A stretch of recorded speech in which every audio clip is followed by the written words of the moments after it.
Mr. President, the ball is in your hands. The Anti-Terrorism Council under your office is telling you that based on their findings, terorista ang CPP, NPA, NDF. The United States, the European Union, Canada, Australia, even New Zealand consider the CPP, NPA o ang Communist Party of the Philippines ni Joma Sison at ang armadong branch nito na New People's Army ay mga terorista. Pero para sa Makabayan Bloc, ito ay activism. Gago, di ba?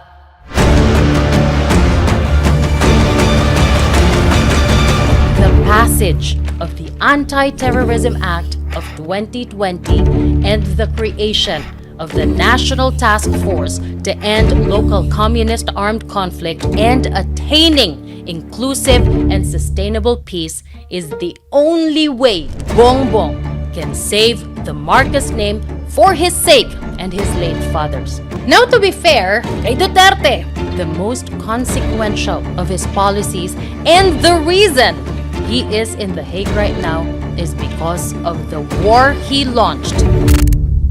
Bakit ko kinailangan banggitin lahat yan? Here's what they missed there. CJ Hero is one of the best active female news anchors in the Philippines today, turning the page on a remarkable career in pageantry, where she won essentially every beauty pageant she ever joined. She leverages her platform to address critical social and political issues. Beyond her role as an anchor, CJ also serves as a volunteer firefighter, demonstrating her commitment to community service. Of the 11 PGMN Rockstar anchors, CJ has thus far been the most viral on every social media platform. We are a new media company and we see that you guys enjoy our content and you learn a lot from us. We promise to keep giving you high quality content hanggat kaya namin. So please do your part, like and subscribe and tell your friends.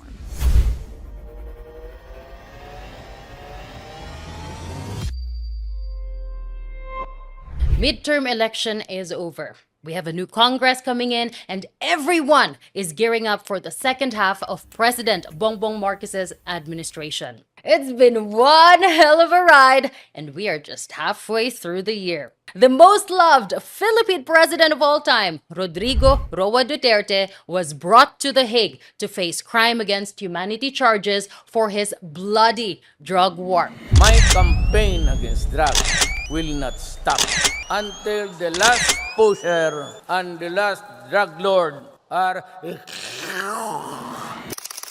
It's not a dog, my son. It's not a dog or a pig to kill like them. His daughter, the Vice President Sara Duterte, impeached by the lower house. The president, of course, denies having a hand in that, but come on, who are we kidding? His own son endorsed that. It's my constitutional duty to go through the impeachment process as an elected representative. Now, as to why I was the first one to sign, alangan naman kung sasabihin ng tao na gusto nilang huhukayin yung lolo mo at itapon yung katawan sa West Philippine Sea. Sasabihin niya gusto niyang patayin ang Pangulo at ang First Lady na ang aking magulang at gusto niyang patayin ang Speaker. Ba't naman nagugulat ang tao na pipirma ako dyan? These are statements that can't be taken lightly, especially from someone with such a high position. The three senators from the President's Partido Federal ng Pilipinas, Francis Tolentino, Benjamin Abalos Jr., and the most popular Filipino athlete in the whole world, maybe of all time, Manny Pacquiao, 3 out of 3 did not make the cut. Instead, we have the presidential sister, Amy Marcos, who turned her back to family, at least politically, clinching the last spot, and 3 surprise wins, Bam Aquino, Kiko Pangilinan, and Rodante Marcoleta. It is also important to note, Bongo, the most trusted ally of the former president, broke the record for the most number of votes by a Philippine senator ever. A record previously held by Robin Padilla, also a Duterte ally.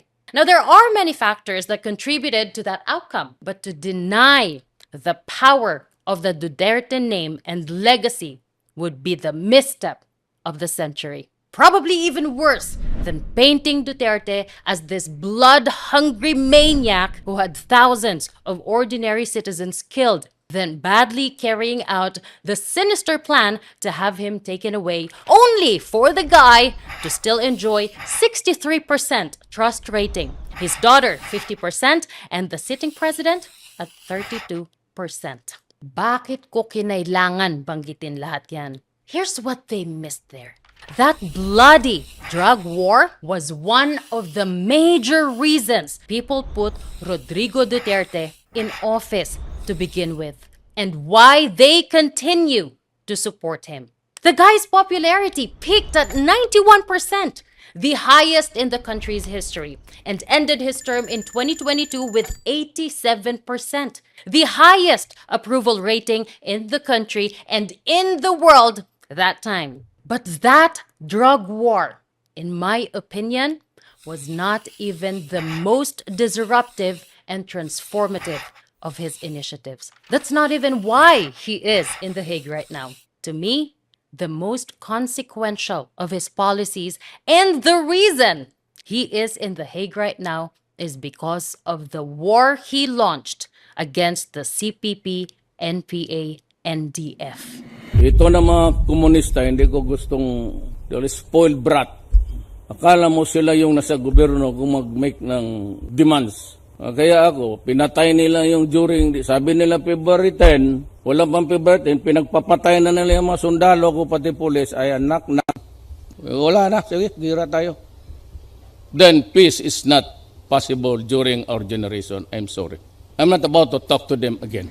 The passage of the Anti-Terrorism Act of 2020 and the creation of the National Task Force to End Local Communist Armed Conflict, or the NTF-ELCAC, through EO70. With 3 years left in his term, a potentially damaging outcome of the Supreme Court review of the 2025 GAA, or the national budget, finally putting an end to the longest-running communist insurgency in the whole world, and attaining inclusive and sustainable peace is the only way Bongbong can save the Marcos name for his sake and his late father's, and create a legacy far bigger and enduring than what the drug war did to the Duterte name. Brace yourself, guys. This is gonna be the longest and most informative PGMN episode, maybe of all time. Leila de Lima! Maaari niyong isalba ang bansang ito mula sa isang kriminal na pangulo sa pamamagitan ng pagdeklara na dahil sa kanyang kriminal na pag-iisip ay wala siyang kakayahan na gampanan ang mga katungkulan ng isang pangulo. We all know her from the Liberal Party, dating senador at ngayon nanalong kongresista para sa mamamayang Liberal Party list. Well, she recently vowed to criminalize red tagging. And to be fair, hindi ito bago. Nung siya ay senador sa 18th Congress, she filed Senate Bill 2121 na naglalayong i-define at gawing krimen ang red tagging, at sabi sa bill, ang red tagging ay yung pag-label, pagtawag o pag-portray sa mga individual, grupo o organisasyon bilang state enemies, subversives, mga komunista o terorista.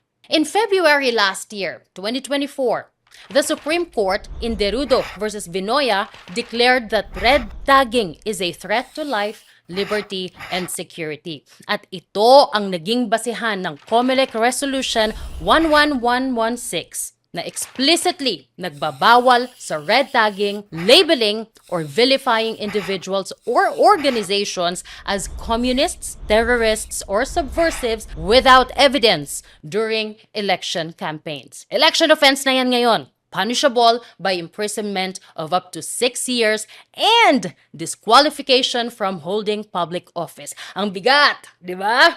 Now, according to data from Vote Report PH, 1,750 reports of campaign violations were filed nationwide. 1,348 of these were reported online and 402 on ground. 99.63% of the online reports were red tagging related. 0.22% lang ang black propaganda o disinformation. On ground, 47.26% were about red tagging and only 10.20% were about black propaganda or disinformation. Nagkaroon ng bagong category. As expected, ang daming reports that came from the Makabayan Block. It actually hurt our campaign. Dahil nakita naman natin how the resources of the government, how agencies like the National Defense, the PNP, the DILG, and other agencies of the government were being used to red tag, to red bait the Makabayan Block. Represented by lawyers from the National Union of People's Lawyers o NUPL, their allies, and their supporters. In fact, sinisisi nila ang red tagging, kaya daw konti na lang ang boto sa Makabayan Block at eventually, 2 lang ang seats na nakuha nila sa Kongreso. Do I agree with them? Hell yeah! Do I feel bad for them? Hell no. Kung titignan natin ang record ng Makabayan Block sa nakaraang 6 election cycles from 2010, collectively, the Alliance of Concerned Teachers, Bayan Muna, Gabriela, Anak Pawis, and Kabataan all got 3,218,176 o 10.70% of the votes, an equivalent of 7 seats. Their supporters grew in the next 2 election cycles, 2013 and 2016, where they secured 11.86% at 12.28% of the votes, respectively. Nadagdagan ng over 770,000 votes na maintain nila ang 7 seats. Tig-2 ACT Teachers at Gabriela, tig-1 ang Anak Pawis, Bayan at Kabataan. 2016, Duterte became president. It was also the beginning of the downfall of the Makabayan Block. From almost 3.99 million votes in 2016, 2.30 million na lang in 2019. That's almost 1.7 million votes na nawala. Nawala ang Anak Pawis. In 2022, they lost another 700,000 votes. Nawala ang Bayan Muna. So they were down to just 3 seats. And in this election cycle, close to 510,000 votes ang nabawas. And down to just 2 seats.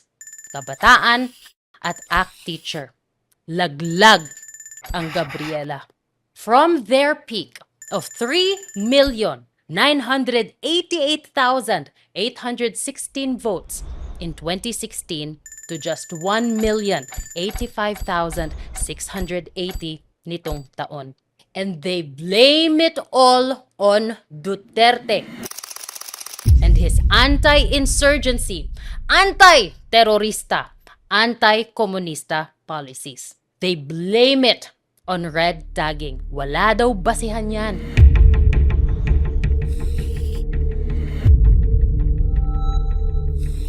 And it cannot be denied that his call for armed revolution to attain social justice and national liberation continues to resonate with the current generation of Filipino, signifying that government has failed to address the social injustice that drives our people to take up arms. Ang tanong ko po, bakit hindi nyo na lang po diretsahang kundinahin ang CPP-NPA? Alam niyo po, yung mga kasapi ng CPP-NPA, mga kapwa Pilipino katulad natin, naghahangad din ng kabutihan ng ating bayan. Maaaring hindi tayo sang-ayon sa paraan ng kanilang pakikipaglaban.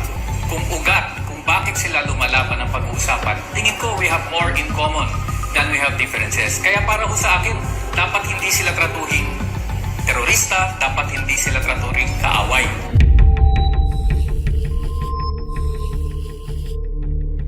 I'm Glendale Malabanan. From anong organization? Karapatan Southern Tagalog. I'm the regional staff of Karapatan Southern Tagalog. And we are a human rights worker. Ganito na pala ngayon ang training ng human rights worker. This video was found from the recovered cell phones and one netbook computer during the encounter between PNP and NPA at Sitio Maubog, Barangay Alacalian, Taytay, Palawan on August 11, 2017. Unfounded. Feeling namin, nagpapanik na ang kasalukuyang administrasyon dahil talagang lumalakas ang oposisyon. Mali at mapanganib ang red tagging. Tumitinding atake ito sa oposisyon, lalo na ngayong eleksyon. Itong red tagging na ito ay act of desperation. In fact, squid tactic din para ilihis ang mamamayan sa tunay na isyu. It has never been the policy of the government, particularly the NTF-ELCAC, to red tag. Or so they say. What they are doing now is exposing the lies, the deceit, yung panloloko ng mga legal fronts o kaalyado ng CPP-NPA o ang Communist Party of the Philippines at New People's Army. Itong mga legal fronts ng komunista, lahat yan, Makabayan, Bayan, Gabriela, we are not red tagging you. We are identifying you as members in a grand conspiracy comprising all the legal fronts that we have organized, headed by NDF. Ano ulit ang red tagging? Hindi lang yung direktang sasabihin na NPA ka, komunista ka. No. Even associating a person or a group sa mga komunista o NPA, yung sabihin mo nakaalyado sila o sinusuportahan nila ang mga yun, considered na red tagging. Now, in case hindi clear ito to anyone, the United States, the European Union, Canada, Australia, even New Zealand consider the CPP-NPA o ang Communist Party of the Philippines ni Joma Sison at ang armadong branch nito na New People's Army ay mga terorista. Sabi ng US, this is because they engage in armed attacks, extortion, and assassinations. Nangyayari pa ba yan ngayon? You tell me. The Armed Forces of the Philippines condemned the NPA for its dastardly attack on the 20th Infantry Battalion troopers. The Armed Forces of the Philippines and the Philippine National Police are on continuous rescue and pursuit operations against the New People's Army in Mindanao, particularly in Region 11. Dalawang miyembro ng Citizen Armed Forces Geographical Unit of CAFGU ang patay sa pag-atake ng New People's Army sa Salapadan, Abra. Ano nga ba kasi ang gusto ng CPP-NPA? In the book Philippine Society and Revolution, sabi ni Joma Sison mismo, bureaucrat capitalism o yung kapag ang gobyerno na nagpapatakbo ng ekonomiya ginagamit ng mga politiko para payamanin yung sarili nila at yung kanilang mga friends. Feudalism o kapag yung mga makapangyarihang tao o yung mga mayayaman own the land and regular people like us work it to survive. Basically, mayayaman tapos yung mga nasa baba, mahihirap na workers na nagbabayad ng tax. Sounds familiar? And finally, US imperialism o yung pag-impose ng Amerika ng power at impluensya niya over other countries, katulad ng Pilipinas through economic, military, or political means for its own benefit. Ang pinaglalaban ni Joma, yung konsepto ng protracted People's War o yung pinahabang People's War para baguhin yung society natin. In other words, and according to the International Crisis Group, pabagsakin ang gobyerno ng Pilipinas in favor of a new state led by the working class. Mamamayan para patalsigin si Gloria Macapagal Arroyo. Nanawagan kami kay GMA na dapat na siyang bumaba sapagkat kapag pinatagal niya pa yung kanyang panunungkulan, mas maraming mamamayan ang magagalit sa kanya at baka siya ay lusubin na sa Malacanang at hilahin na siyang pababa. He has not been the president for all Filipinos. He has been a president for only a few. The rich, his friends, his relatives, he has been president to them, but not to the poor. Nagkaisa, nagkaisa, nagiging malakas na talaga ang panawagan para sa mga mamamayang Pilipino na umaklas at lumabat at hindi pumayag na ang rehimeng US Duterte ay patuloy na pahirapan, pagsamantalahan at patayin ang kanyang mamamayan.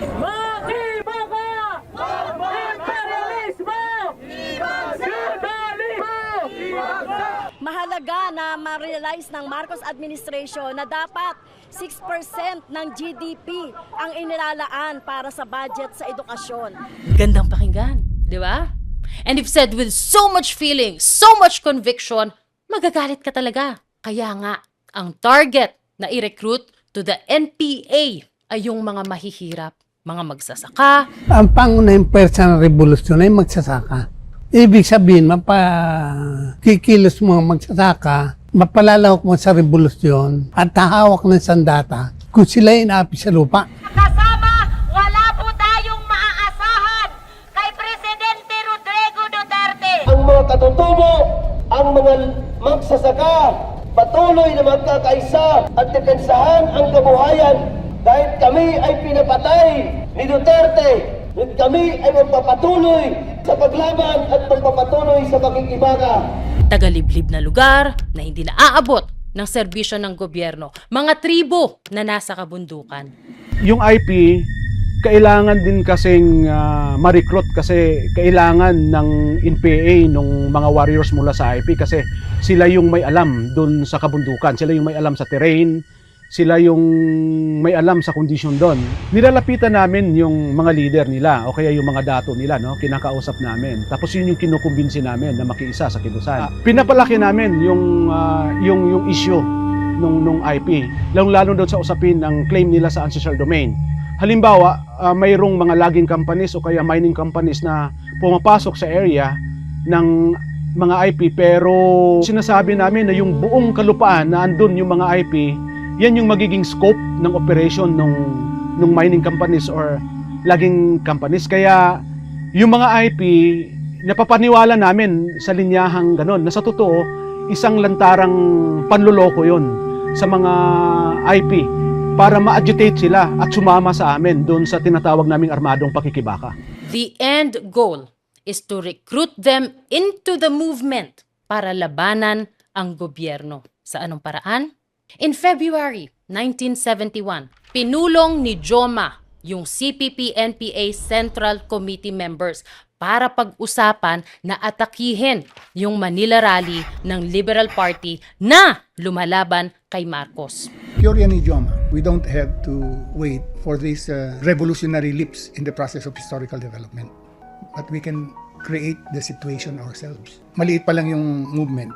So, how can we create that parang revolutionary tide, yung elections, Nationalista versus Liberal Party. This was 1971. Anyway, sabi niya, the Liberal Party and the Nationalista Party are like two sides of the same coin. They are both parties of the elite. They are both parties of the ruling class, our enemy class. So kung pag-awayin natin to, it will benefit the revolution as a whole. Supposing may mangyaring incident sa yung meeting de avance ng isang partido, mag-aaway yung dalawa. So pag nag-aaway yung dalawang naghaharing uri na partido, it will weaken the ruling class as a whole and hasten their downfall. The Liberal Party will accuse the Nationalista. Nationalista Party naman will adopt repressive measures against the Communist Party because tayong i-blame yan. And the greater the repression, the greater will be the resistance. Lalong yun ang magkikreate ng revolutionary leap in the process of historical development. Because the greater the repression by the government, dadami ang rebelde. Ang goal nun, i-provoke ang gobyerno ni Marcos na mag-impose o magpatupad ng mas strict na peace and order policies para maramdaman ng tao yung panggigipit ng gobyerno. At makakuha sila ng simpatsya para dumami ang sumali sa NPA. On August 21, 3 CPP-NPA members ang nagbato ng granada sa stage ng Liberal Party rally sa Plaza Miranda na ikinamatay ng marami sa nag-o-oppose kay Marcos. All our other companions in Plaza Miranda that night have suffered. But as I said, aside and apart from all that we have undergone, it is really our people and our country that have suffered the most. I will never forget Plaza Miranda. Plaza Miranda is the court of last resort. Kaya't sa aking pagtingin, itong nangyaring ito is a very great blow to democracy. The Liberal Party blamed Marcos. Marcos said it was the NPA. And he responded by suppressing leftist political activity and suspending habeas corpus. Bawal na ang magrally. Bawal na ang mga aktivista at hinuhuli yung mga pinagsususpetsahan na may link sa CPP-NPA. Mission accomplished. Yung kinakaharap po ng buong hukbong katihan at ng sandatahang lakas ng Pilipinas sa baba ay hindi po military problem. It's a political problem. Hindi po ako nag-NPA dahil sa sundalo. Nag-NPA po ako dahil sinabi sa akin na ang mga politiko ay magnanakaw, kaya walang kalsada dahil nananakaw ng politiko ang pondo para sa kalsada. It's not because of them. It's because of the politician. Ang sakit lang ng katotohanan, ma'am. Wala akong pinatay kahit isang politikong magnanakaw. Bakit ako pumapatay ng sundalo? Wala naman kasalanan yung sundalo sa akin. Hindi ko nga kilala. Pag sinabing, ambusin mo, inambus namin. Like I said earlier, the end goal is to recruit civilians into the movement para labanan ang gobyerno. Sa anong paraan? Tanda natin na ito ay tatlong larangan ang hinaharap natin. Una, Partido Komunista o yung Communist Party of the Philippines. Ito yung namumuno. May dalawa siyang sandata na ginagamit. Yung armado, yung NPA, na siyang nagsasagawa ng armadong pagkibaka. At NDF, yung legal. Kinakailangan mong makuha sa panig ng CPP ang pinakamalawak na suporta na makukuha mo. Kaya layunin mo sa NDF, makipagkaisa ka sa lahat ng uri, saray, sektor, at partido. Armadong pakikibaka. Ang pananaw ng Communist Party of the Philippines, sila ay gobyerno din. Ngayon, kung ang gobyerno ng Pilipinas ay may Armed Forces of the Philippines, meron din NPA, ang gobyernong bayan. Na sila naman yung nakikipagbakbakan sa pwersa ng pamahalaan, sila'y nagiging instrumento para durugin ang pwersa ng pamahalaan. Extortion o pangingikil. Number one na kinuha namin ng mga pera sa mga kontraktor. Lahat ng kontraktor na hindi nagbibigay sa amin, sinunog namin yung mga equipment nila. Number two, mining. Lahat ng mga mining skill doon sa area ko, mula sa small scale hanggang sa medium scale, hanggang sa mga big scale, lahat yan nagbibigay sa amin. Kasi may mga kuta sila bawat planta. Bawat planta nila, sa mining plant nila, may kuta sila na 50,000 per quarter. Yan ang malaking kita talaga sa NPA sa lugar ng Davao del Norte. Number 3, itong mga may-ari ng mga bus company. Yung mga bus company doon sa lugar ko, lahat sinulatan ko yan. Pag ayaw kayo magbigay sa amin, sunugin ko yung lahat ng bus nyo na magtatravel sa lugar ko. Kaya, dapat yung mga agribusiness, yung mga may-ari ng mga plantation. Pinapaputol namin sa mga labor groups, yung mga saging. Pangalawa, yung eroplano na nag-i-spray doon sa mga banana plantation, pinagbabaril namin yung eroplano. Kaya natakot na yung mga piloto na mag-spray sa banana plantation kasi hindi pa na-negotiate sa management ang team namin. So mapilitan talaga ang management na makipag-negotiate sa amin. Dahil wala ng piloto na mag-operate sa eroplano nila habang hindi pa kami na-resolva. So ganun ka purisyo sa mga banana plantation yung ginawa ko. Saka ikalima yung mga maliliit na mga negosyante na. Ang masama rito, pati yung mga maliliit na mamamayan natin, yung kanilang revolutionary tax, kinukotahan pa nila, kinukotongan pa nila. Doon sa permit to campaign, lahat ng mga politiko, kaibigan man ng NPA yan, alyado ng NPA o kalaban ng NPA, lahat sila magbigay. Hindi kayo makapasok sa teritoryo ko pag hindi kayo magbigay ng pasiunang bayad. May mga taripa sa mga konsihal, 10,000 yung bawat isa. Mayor, mga 50,000. Pinakamalaki doon sa mga Congress, 500,000 hanggang 1 million. Gobernador, 1 million din. Halimbawa, may isang politiko na mas mayaman din, hingian namin kahit 2 million pa rin. May experience kami nga 2 million, 3 million hiningi namin. Now, kung gusto mong manalo ka, magpaalam ka rin kung gusto kang kung tutulong ba sa iyo ang NPA na gamitin yung organisasyon nila para support sa iyo. Sabihan na sila, i-endorse ka namin sa mga masa namin na ibigay namin sa iyo yung boto sa kanila, sa inyo, yung boto nila. All in all, mga pag-inad natin yan, more or less mga 1 billion a year ang nakukuha ng NPA dito sa kanilang extortion activities. At ambush o assassination. Mabuhi ang Partido Komunista ng Pilipinas! Mabuhi! Mabuhi ang bagong hukbong bayan! Sabi ng isip ko, ang sasama nila. Hindi pa nila alam na may pamilya yung mga tao. Gusto pang bumalik ng mga taong nagpupunta doon. Gusto lang nilang magkaroon ng peace. Ba't ganun? Ngayon, nawala ng ama yung anak ko. Kawawa naman. Am I really serving my people? Tamang value ba yun? This is all about greed for power and money. I am a terrorist. I am a terrorist. Kung ang business model mo is to agitate people sa pamamagitan ng paghahasik ng lagim to keep people poor o lalong pahirapan ang mamamayan para magalit sila sa gobyerno, para dumami ang sumapi sa grupo mo, you are not doing this for the people. You are doing this for the same despicable reason kung bakit nasa gobyerno ang karamihan ng mga politiko na ayaw natin para sa pera at kapangyarihan.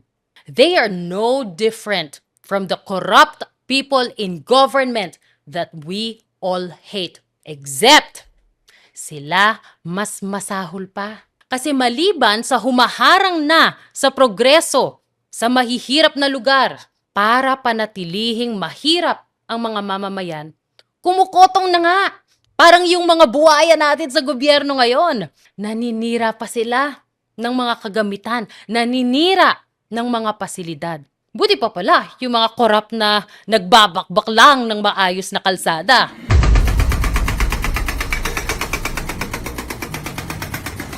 Diba? Hindi lang yun. Pumapatay pa sila ng mga sundalo at sibilyan. All while pretending fight for the poor and the underprivileged. Yung mga naaapi. Gago, diba? Ang strategy nga is agitate the people. Nagpa-practice kami ng 3M. Makinig, makiramdam, makiangko. Nakikinig ka lang sa tao. Pakiramdaman mo lang sila. Ano yung papakiramdaman mo? Ano bang problema nito? Galit ba to kay kapitan? Galit ba to kay mayor? Saan siya galit? Sa aspeto ng gobyerno. Tapos angkupan mo lang yun. Taong galit, nag-iisip. Taong gutom, madaling galitin. So kailangan mong galitin at gutumin ang sambayan ng Pilipino para hindi siya nag-iisip, para madali siyang sumunod. Pero dumating talaga sa punto na umayaw na ako sa NPA. Kasi yun nga, ang propaganda nga kasi ng NPA, ma'am, na tutulong kami sa bayan, wala naman akong nakita. Wala akong isang tao man lang na maituro na ito, ang sabi ng NPA, na magserbisyo kami para sa bayan. Ito ang ginagawa namin kabutihan. Wala akong maituro na kahit isa man lang. 56 years. The longest communist insurgency sa buong mundo. An estimated 40 to 43,000 people have died. Ibig sabihin, 2 tao ang namamatay araw-araw since 1969. Mga pulis, militar, at NPA combatants. Hindi pa kasama dyan ang mga sibilyan. Hindi pa kasama dyan ang 4-month-old baby na napatay ng NPA during an ambush sa police convoy sa Bukidnon that this baby's family is not even part of. Nagkataon lang na may naunang convoy sa kanila. Ayun, patay. The human cost is too much. Widespread displacement, mga taong lumilikas para hindi madamay sa gulo, economic stagnation sa mga lugar na pinamumugaran ng NPA. Ito ang iba't ibang anyo ng terorismo. Yung mga na-recruit yung mga members ng Makabayan, Anak Bayan, and so forth and so on, kinusuitan nyo ba sila na, kasi gobyerno na rin kayo because you became elected officials. Are you ready to disown or denounce them, having joined the NPA na lumalaban sa gobyerno? Ito, bakbakan ito, pumapatay ng mga sundalo, nag-extort ng pera sa may mga negosyo, sa mga kanayunan. Pareho tayo, we're on the same boat practically. But what I'm trying to say is, kami, immediately when they defected, we considered them as enemies because they became enemies of the state. Now, I'd like to ask you point blank, do you share the same sentiment regarding your members or former members who, sabi nga nila, sumampa do sa NPA para makipaglaban na gamit ang armas? Mr. Chair, definitely we do not consider them as enemies. Do not consider them as enemies. They are patay sila ng mga taong gobyerno, ng mga mayors, they are engaged in rebellion, Mr. Chair. They are conducting or committing an illegal act. But we do not judge them to be enemies. Ang tingin namin, ginawa nila yon because hindi sila nasasapatan. I'm sorry to say this, but I cannot reconcile. Huwag natin silang ire-red tag. There are three processes by which the Philippine Revolution is to be advanced. These include the building of the Communist Party of the Philippines, the building of the new People's Army, and the building of the National Democratic Front. At any rate, even while there are the forces of armed revolution, there are the legal democratic forces in the Philippines. The biggest of these is Bagong Alyansang Makabayan, or Bayan in short. Its biggest component organizations are Kilusang Mayo Uno, which is the labor center, the Pambansang Kilusang Magbubukid, which is the Kilusang Magbubukid ng Pilipinas, or KMP, Gabriela, the Women's Alliance, League of Filipino Students, Alliance of Concerned Teachers, Gabriela at Alliance of Concerned Teachers. Huwag sila i-red tag. Pati ang bayan muna, na binuo ng mga aktivista mula sa bagong alyansang Makabayan na sinabi ni Joma Sison, huwag i-red tag. Ang anak pawis na electoral wing ng Kilusang Mayo Uno at ng Kilusang Mambubukid ng Pilipinas na pinangalanan din ni Joma Sison, huwag i-red tag. Ang Kabataan Party List na binuo ng mga aktivista mula sa League of Filipino Students at Anak Bayan na galing din sa League of Filipino Students na pinangalanan ni Joma Sison, wag i-red tag. Is yung red tagging. Pilit lang ikinakaila ang koneksyon nila. So sa pamagitan ng legal na organisasyon, makapagkukubli sila. Hindi basta mahuli. Pero ang mga tinaman yan, milyon-milyon. Taon-taon kumukuha sa gobyerno yan. Yan ang sinasabi nila sa pamagitan ng paglahok mo sa electoral struggle, nagiging lehitimo yung mga organisasyon mo. Ang NDF ay mahalagang ingredient to destabilize the government. Si Joma Sison mismo ang nag-link sa mga grupo sa ilalim ng National Democratic Front sa CPP-NPA. Hindi yan nagsimula sa NTF-ELCAC. Hindi yan nagsimula kay Duterte. At hindi lang limited sa mga grupo na yan ang infiltration ng CPP-NPA. A CIA report from August 1986 mentioned yung iba't ibang grupo na either napasok ng CPP-NPA o parte ng network nito. These groups have mutated, they've evolved and expanded, but they are composed of the same people. The report even said that internationally, ang NDF maintains an extensive support network that generates propaganda and serves as a conduit for funding mula sa mga Pilipinong expat and doon sa mga sympathetic political groups. By sponsoring travel for NDF cadres, the International Commission also aids the flow of radical ideology pabalik sa Pilipinas. the CPP, International Solidarity Work, and the International League of People's Struggle come to mind. Naging source din ng income ng Kilusan yung IP kasi ginagawan ng pag-aaral yung sitwasyon ng mga IP at pagkatapos gumagawa kami ng project proposal, at ipinapasa namin sa mga funding agencies abroad para mabigyan ng pondo yon. Halimbawa, pipicturean nila yung mga nitibo natin na walang eskwelahan, tulad ng mga report na ito ngayon, nandito sa NCIP report. Halimbawa, doon sa Mindanao, ibibigay nila yung litratong, kunyari nag-aaral sa ilalim ng mangga, o walang clinic, o walang tubig na inumin, yun ang ipapakita nila sa Europe o sa Amerika. At ang kasunod nun ay pagkuha ng donasyon. So nakakakalap sila doon.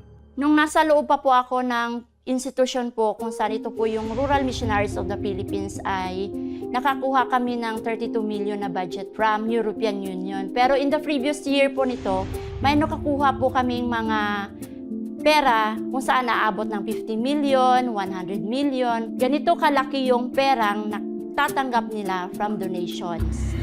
Very interesting. Remember yung sinabi ni Lola earlier na ito ay tungkol sa pagiging gahaman for power and money. Kung ang CPP-NPA pinipigilan ng progreso sa mga mahihirap na lugar para mas marami silang magalit na tao, ang NDF, according to former rebels, ay tagalikom naman ng impormasyon at pera. Sila ang taga-legitimize ng narrative na mahirap ang Pilipinas. Maraming human rights abuses sa Pilipinas. Mapangikil ang gobyerno ng Pilipinas. Walang press freedom. Walang freedom of expression. Pina-persecute ang opposition. And we need the international community to save us. Familiar, di ba? You think they care about any of those? You think they care about the regular Pilipino? Pinatay po yung papa ko dahil ayaw niyang kumampi, ayaw niyang makiisa sa rebelding grupo dahil alam niya yung intensyon, alam niya yung hindi magandang maidudulot ng rebelding grupo sa pagpasok na dahil gusto nilang sakupin ang aming ancestral domain dahil ginagamit po nila yung sitwasyon namin para makakuha ng funding sa ibang bansa. All of that is about money. Case in point, the Rural Missionaries of the Philippines. Ang daming nagtatanggol sa grupo na yan. Missionaries lang daw sila. Nagkakawang gawa lang daw sila. Bakit daw nire-red tag? Ayun, kahera nila na patunayan na tumatanggap ng donations. Mali, humihingi ng donations from foreign organizations at binibigay sa CPP, NPA at iba pang kaalyadong grupo. And that's not an isolated case. These CPP fronts exploit the most vulnerable sa ating community, not just to recruit them, but to use them to secure funding. Isa sa mga paulit-ulit na nauugnay sa CPP, NPA, NDF ay ang salugpungan schools o yung mga eskwelahan para sa mga IP communities. Originally, yung mga yan ay itinayo with the help of civil society groups para punuan yung gap na hindi nabibigay ng gobyerno. Pero anong nangyari eventually? Nagamit ang mga eskwelahan para ma-recruit ang mga kabataan into the NPA at nagamit ang mga IP bilang props sa rally. Yung isang NGO sa Europe, for a period of 10 years, ay nakapag-contribute siya ng 63 million euro. Dito rin namin nakita yung pondong pumupunta sa Rural Missionaries of the Philippines na umaabot ng mahigit na 100 million pesos. Sino ang Rural Missionaries of the Philippines? Ito yung nagpupundo ng salugpungan schools, yung mga eskwelahan ng netibo na ilinagay nila. Dahil 'di ba, sabi nila sa Europe walang eskwelahan, so naglagay sila ng eskwelahan. Pero anong itinuturo sa salugpungan? Ang tinuturo doon ay kung paano magrebelde, gumamit ng armas at mag-demonstrate doon sa mga syudad. Remember, may kinalaman sa salugpungan schools yung naging kaso ni Franz Castro ng ACT Teachers. tsaka ni Satur Ocampo noong 2018. Nahuli sa checkpoint na nagtatransport ng 14 lumad minors nang walang authorization sa mga magulang nila at ng eskwelahan. Sabi nung dalawa, nire-rescue daw yung mga bata kasi hinaharas ng paramilitary groups at ng militar na nagta-target ng lumad schools. Ewan ko kung saan nila balak dalhin, pero bakit hindi nila tinurn over sa mga magulang? Now, I don't know what happened to that case, but the two were eventually convicted of endangerment, not kidnapping. Of course, they want to convince us na sila yung mabait. As teacher, ang naging trabaho ko naman talaga yung pangalagaan yung kapakanan ng mga estudyante. Kaya parang masama yung loob ko sa ganitong desisyon ng judge. We deny all of the allegations. Wala sa background namin ang ma-involve sa anumang hindi ka-nais-nais na activity, particularly laban sa mga oppressed sectors ng ating minorities. But that's not what the parents of those minors thought. Anong kadadon mga bata dito? Wala di mas bukid. O di mo sa ang NGOs, walay kasama sa bukid. Ang iyang anak ay may kabaluan niya. Ang iyang anak, kabutan niya nga ako ang iyang anak. Kara musulod mo dito, nanay gira. Kay pamatiyo ninyo ang mga dato. Mao na nga mo ayaw na kami sa inyo. Again, wag natin silang ire-red tag. Mababait kasi sila. Now, through the years, madami ng former NPA members ang nag-link sa Makabayan Block sa CPP-NPA. Partikular, sa recruitment, they know dahil ganoon sila na-recruit into the movement and they participated in the recruitment of others through the organizations associated sa party lists under Makabayan. Alms Gabin, former Education Department Secretary ng CPP-NPA Visayas Regional Party Committee. Sabi niya, isa siya sa founding members ng Anak ng Bayan bago ito maging Kabataan Party List. Sabi niya, Sara Elago, na dating congresswoman under Kabataan, does not keep her salary from Congress. Tumatanggap lang daw siya ng 3,000 pesos as allowance and the rest ng pork barrel goes collectively to the CPP-NPA. Jade Cinco na na-recruit as a member of Kabataan Party List and eventually naging Secretary General sa Samar. Ano sabi niya? Ang misyon niya ay mag-recruit ng mas marami at mangampanya para sa eleksyon ng mga underground organizations ng CPP-NPA as a party list katulad ng Gabriela at Bayan Muna. Sabi niya, si Elago in February of 2018, sinabi mismo sa kanya na siya ay dapat umangat sa armadong pakikibaka o yung armed group na NPA. Justin Kate Raka, a former UP student regent and NPA political officer, ano sabi niya? Si Raul Manuel ng Kabataan was a key NPA operative sa UP.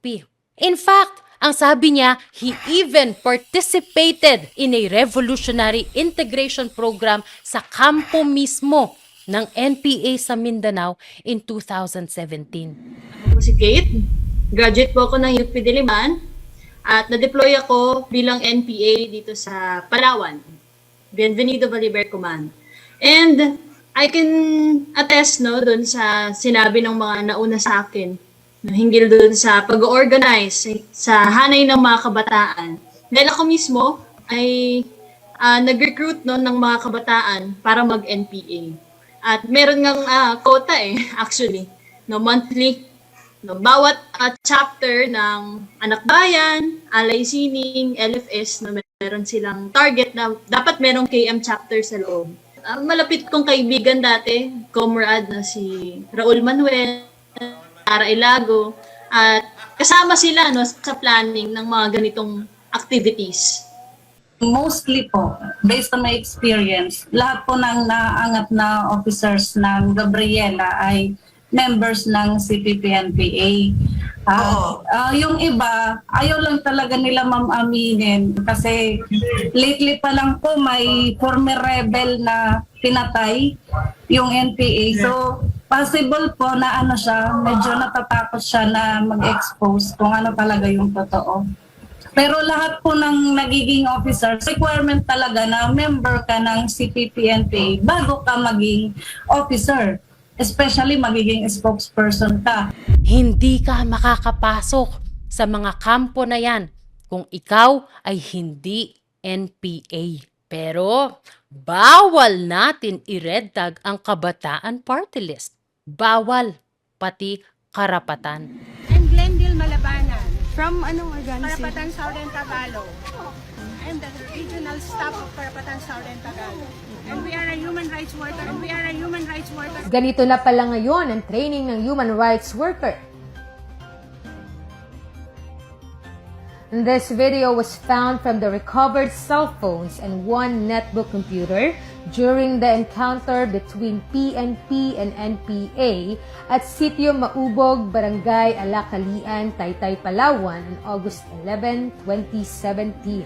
Ang dami ng miyembro ng NPA na namatay na naging entry nila sa grupo ay ang organisasyon sa ilalim ng Makabayan Bloc. Hannah J. Quesista, napatay habang kasama ang mga NPA, kabataan member. The National Union of People's Lawyers confirmed in a statement kasama niya ay mga NPA. Pero pinagtanggol pa din nila ang presence niya doon at sinabing tinorture pa daw ng militar. Ang NPA mismo sinabi she offered her expertise and intellect to strengthen the revolutionary ranks of the NPA in Bohol. Rendel Ryan Edpan Kagula, a member of the League of Filipino Students and Kabataan Party List. Activist lang daw pero namatay na may armas. Ang pinakahuli, trans woman activist John Isidore Supelanas. Tumulong para ma-revive ang Anak Bayan UP Cebu at naging spokesperson pa ng Kabataan Party List Cebu noong 2021. Si Alex Pacalda, nahuli ng militar, inalagaan ng militar. Pero ang sabi, kinidnap daw. Sabi yan ng Makabayan Bloc. Iba ho ang kinidnap sa naaresto. Pero sabi ng NUPL, political prisoner daw. What?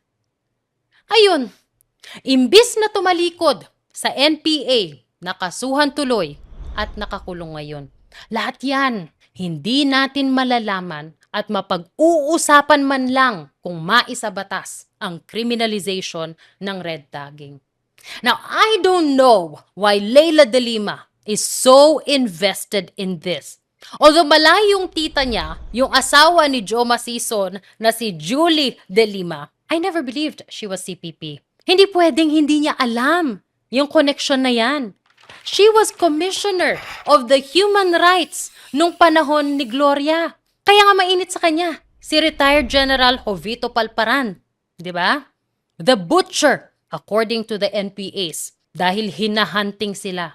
Now, I don't know what her real motivations are, but human rights cannot be it. If they really care, sana nag-react sila dun sa rape na sinabing nangyari sa kabataan. Wala ka nga narinig sa ibang Makabayan Bloc eh. Gabriela? Wala. Nabasa niyo ba yung sinabi ng kabataan? Pinalayas lang, tinanggal lang sa kanilang grupo. Kung alam nila na may ganoong nangyari, at matagal nang nangyari 3 beses daw, bakit walang nag-report sa pulis? You think yan ang nag-iisang kaso ng rape sa loob ng organisasyon?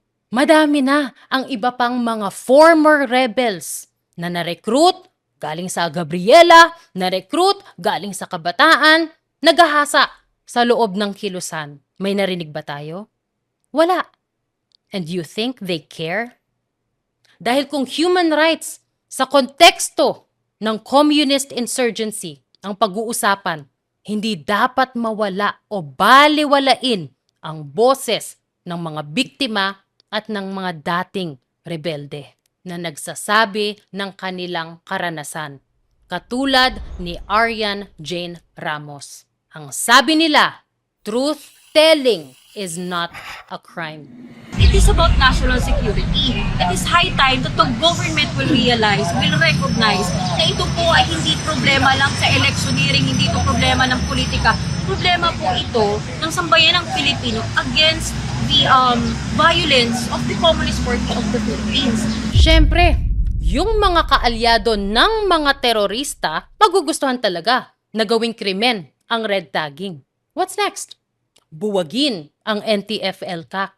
In fact, nagsisimula na nga sila na gawin yan. Palambutin ang anti-terror law. Implementasyon siya ng patakaran na isang tabi ang peace process, no, na sa aming paniniwala, no, bilang makabayan, ay yun yung tanging paraan para sa mapayapa at pangmatagalang solusyon sa armed conflict. So habang nandyan po yung NTF-ELCAC, barado po ang landas na yan. Sa totoo lang naman, kung may peace talks in place, mawawala na po ng silbi ang NTF-ELCAC. Kung ang kapayapaan ay kayang maabot at makamit sa negotiating table sa pamamagitan ng isang political statement, bakit pa kakailanganin ang isang NTF-ELCAC? Bakit kailangan pa gumastos ng 19 billion para dito? Nagawa na nila yan sa RA 1700 or the Anti-Subversive Act of 1957, which outlawed the Communist Party and its armed wing. Bago pa nagkaroon ng Marcos, may ganyan na. At sa ilalim ng batas na yan, subversion o yung pagpapabagsak sa gobyerno from within is a crime. Kahit yung affiliation o yung pagbibigay ng suporta sa grupong komunista, krimen. But this was repealed by RA 7636 nung panahon ni Ramos. Na-decriminalize ang subversion at binuksan ang pinto for democratic reforms and peace talks. Kaya nga dumami yung mga grupo sa ilalim ng NDF after ni Ramos. Ang problema, it became a cycle of ceasefire. Kunwari, for peace talks, tapos may aambushin. Ceasefire na naman for peace talks, pero nagre-replenish lang pala ng tao at gamit. Ambush ulit. We see that peace negotiations are another form of legal struggle, which is possible to be used by the revolutionary forces in order to advance the revolutionary armed struggle and the revolutionary mass movement.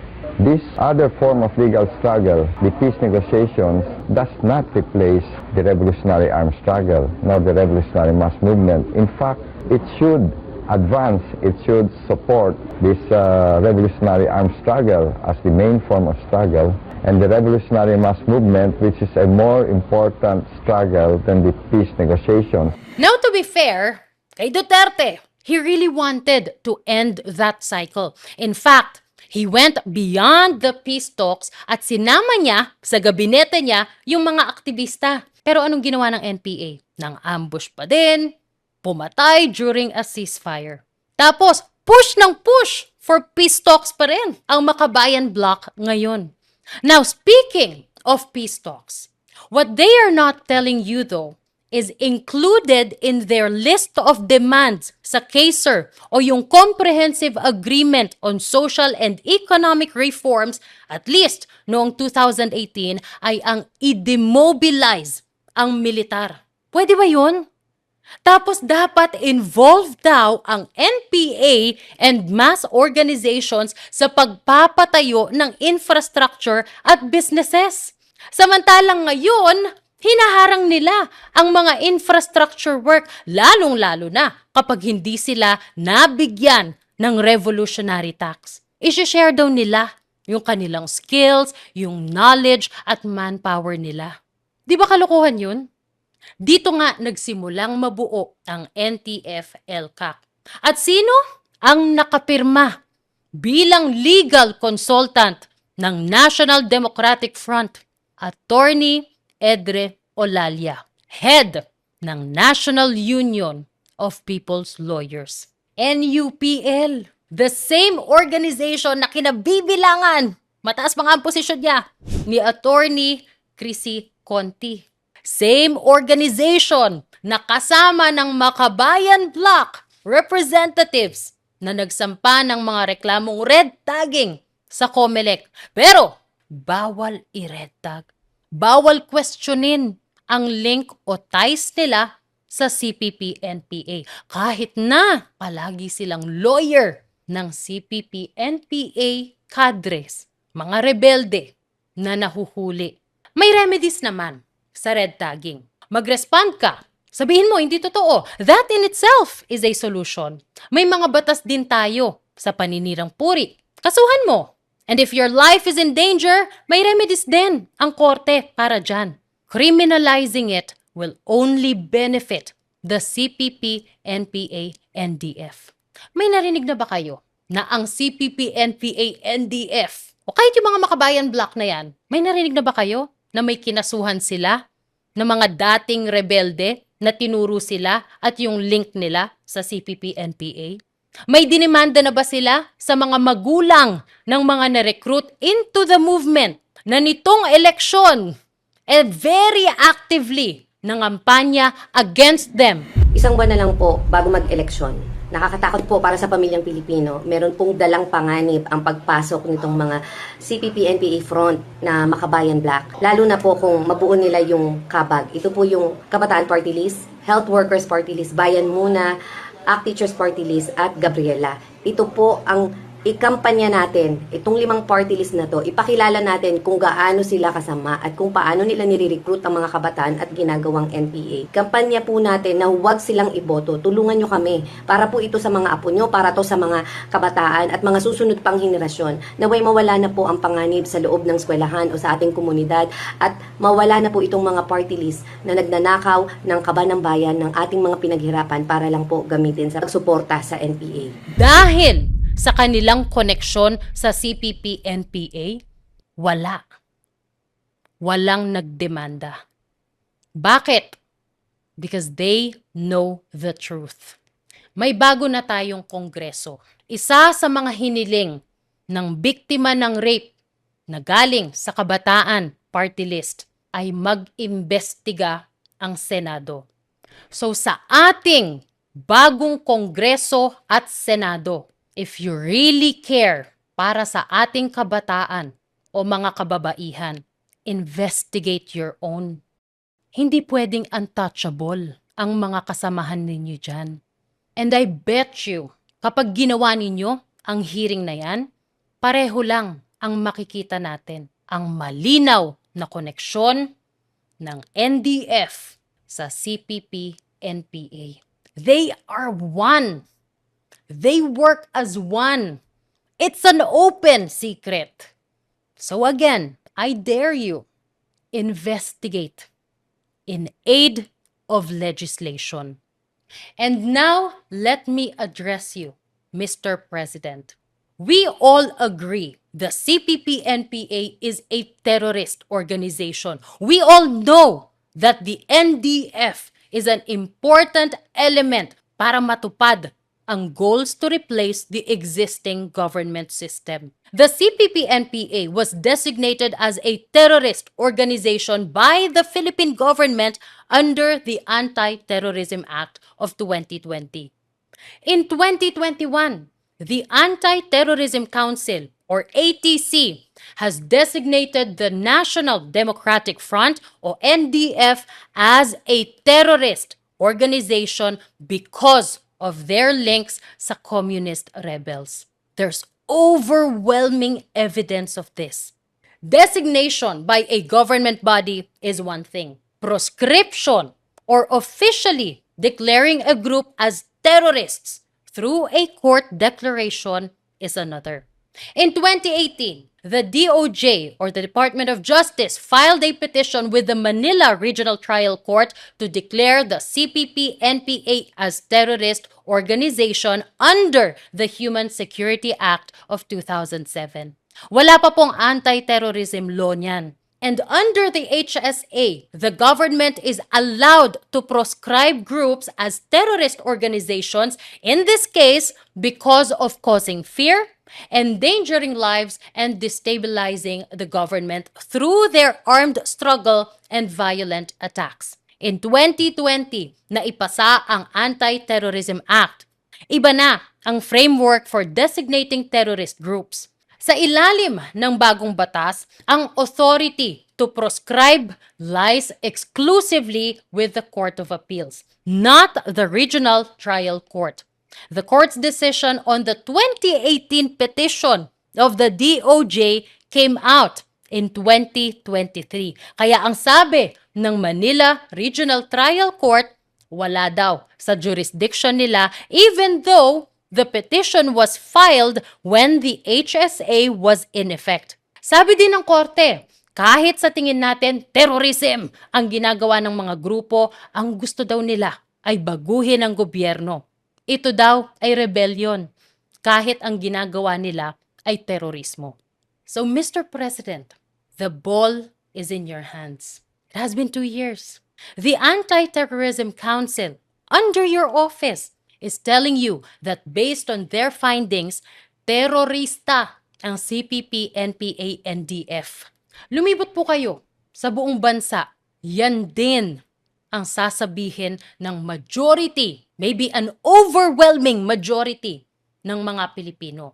All that is left to do now is to prepare a new petition for proscription with the Court of Appeals.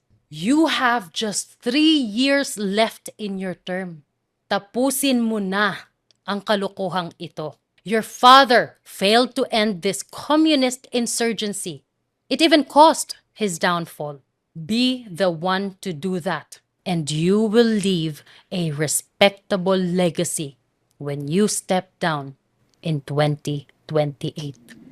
Ang gusto lang ni Joma, maging makatulad niya yung mga namuno sa revolusyon. Pero ako pinanindigan ko na peking revolutionary si Joma. Kasi ang lintik na si Joma, usapan namin, tayo ay pupunta na sa kanayunan. Ganun usapan namin.